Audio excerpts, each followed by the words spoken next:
والآن مع وصول أقوى موبايل في العالم في الفئة السعرية بتاعته وهو الريلمي جي تي نيو 5.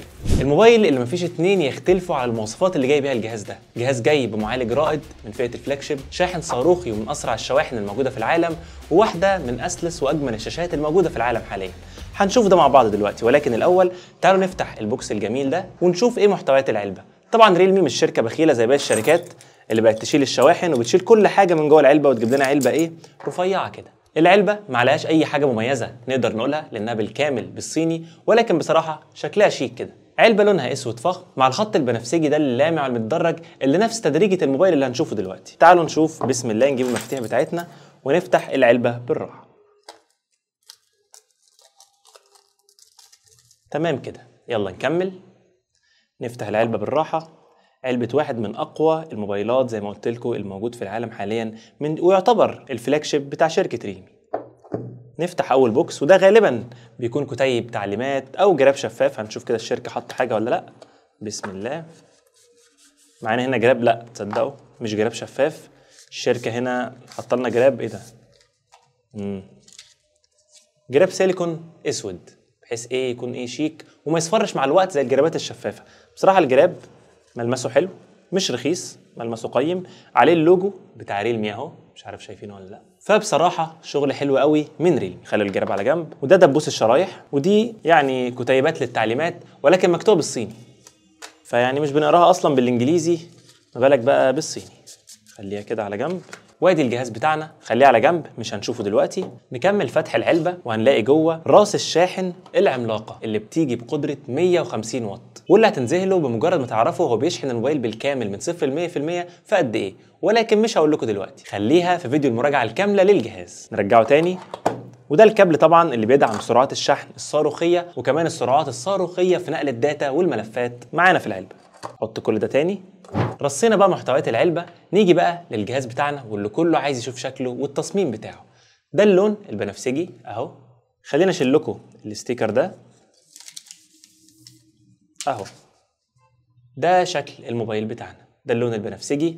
بصراحة واحد من أحلى وأروش الألوان اللي جاي بيها الجهاز ده. في منه لونين تانيين، الأسود والأبيض، ولكن ده بصراحة أشياكم لأن هو اللون المميز للسلسلة دي. بصراحة تصميم فريد ومختلف. عندك فوق السنسور الرئيسي، وتحت عندنا كاميرتين جوه نفس الحلقه، وعندك هنا فلاش ثنائي، في لمبه ورم مصفره كده واللمبه الثانيه بيضه بحيث يعدل لك الالوان لو انت بتصور بالفلاش في اضاءه منخفضه. وعندك من الجنب الحاجه اللي غايبه عن الموبايلات حاليا بقالها سنين، وهي النوتيفيكيشن LED او الاضاءه الRGB اللي بتدينا كده الوان ساعه لما يجي اي نوتيفيكيشن للجهاز، ودي حاجه اختفت دلوقتي من السوق، مع خطين وسطهم الشعار بتاع ريلمي واللي بصراحه مدين للموبايل تصميم فريد. ومن قدام عندنا الشاشه الأوليد ال 144 هرتز. تعالوا بقى نشغل الموبايل بسم الله ونشوف كده ايه سلاسة ال 144 هرتز على الجهاز ده. وادي بسم الله لوجو ريلمي ظهر. طبعا ريلمي ولانها شركة كريمة كده ونزيهة مديانا كمان سكرينة على الجهاز بحيث تلحق تستخدمه شوية قبل ما تركب له سكرينة ازاز بقى في اي حتة. فانت معاك الجراب بتاعك اللي هتركبه على الموبايل. تعالوا هنركبه ونشوف شكل الموبايل بيه لحد ما الجهاز يفتح. وعندك كمان سكرينة وما شاء الله الجهاز فتح بسرعة، ما خدش مننا وقت زي موبايلات كتير. ماشي. الموبايل طبعا جاي بالصيني فخلينا ايه انجلش كده. ماشي. هخلص الاعدادات دي على السريع وارجع له. واخيرا خلصنا اعدادات الجهاز والجهاز فتح معانا. ومجرد ما تفتح الجهاز طبعا هتلاقي الخلفيه او الوول بيبر اللي لونها بنفسجي زي لون الجهاز بالظبط. خلونا نشيل الجراب ده عشان ايه نتفرج على الظهر براحتنا تاني، وافرجك على الظهر الازاز ده. نسيت اقول لكم طبعا ان الموبايل جايب ظهر من الزجاج مع فريم من البلاستيك. خلونا بقى نركز مع الموبايل بعد ما شغلناه. طبعا واجهه ريلمي الريلمي UI 4.0 واحده من اسرع واسلس الواجهات الموجوده على اندرويد حاليا.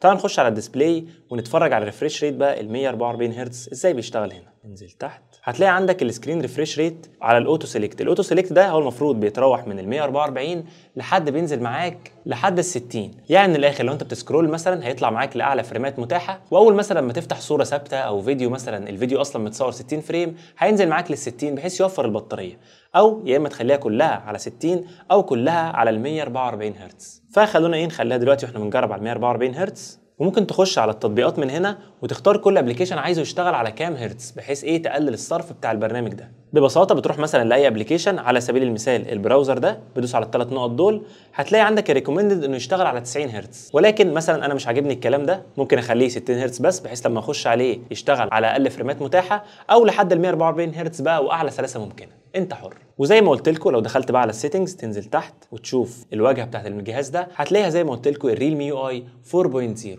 وطبعا الموبايل جاي بالمعالج الرائد السناب دراجون 8 بلس جين 1، معالج من الاخر مصمم للاداء او الشغل التقيل والالعاب. فبصراحه مش متوقع اي لاج او اي تسقيط اثناء استخدام الجهاز ده، ولكن طبعا هجربه وهنزل لكم فيديو مراجعه تفصيلي عن تجربه الجهاز ده، فاستنوها. ومبدئيا كده حاجه سريعه كمان ممكن نجربها واحنا بنعمل الانطباعات اوليه وكده، البصمه بتاعت الجهاز ده نشوف ادائها زي ما انتم شايفين.